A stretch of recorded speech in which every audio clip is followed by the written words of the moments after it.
Okay, do I believe that Jesus physically rose from the dead? Yes, physically, not just some spiritual, supernatural, physically, for a couple of reasons. One is James, two is Peter, and the third is a man named Saul, whose name came to Paul. What I mean by this is the transformation in these men's life was incredible. James, the brother of Jesus, Jesus there doing miracles, doing all these amazing things alive. His brothers don't believe in him. James doesn't believe in him at all. But then this resurrection things happens, and some of our earliest manuscripts say that Jesus, after his resurrection, appeared physically to James. All of a sudden, there's this change. So you fast forward, James, the brother of Jesus, is one of the leaders of the church, of the Christian church. What transpired there, right? Look at the life of Peter.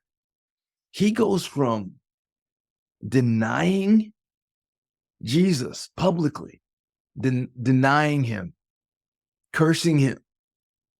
Jesus looks at him in the eyes, he runs out. But there's this huge shift from terrifying, from some of the most earliest manuscripts, right? Terrified, scared, to standing up in front of people and preaching, looking at people that have the ability to kill him and telling them, I'm sorry, who do you want us to listen to, you or God? And going out and doing the exact opposite of what he said he was going to do.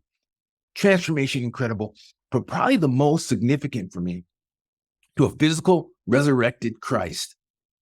Not an apparition, not some so-and-so died and I saw their spirit come to me while I was sleeping or anything like that. That's not what I'm talking about. I'm talking about physical, touchable Jesus that can eat, that could drink, that could speak with them. This man named Saul. Saul is killing Christians. I want you to get this understanding, why I believe it so passionately. Paul had nothing to gain. Paul had status. He was in one of the best schools. He had education. He was a rising superstar. He had influence. He had money. He had everything that he wanted. Okay? Everything that he wanted. And watch this. He laid it all down. Matter of fact, he was pursuing the very people that he ends up laying everything he has down. His credibility, his security, what he'd worked all of his life to achieve.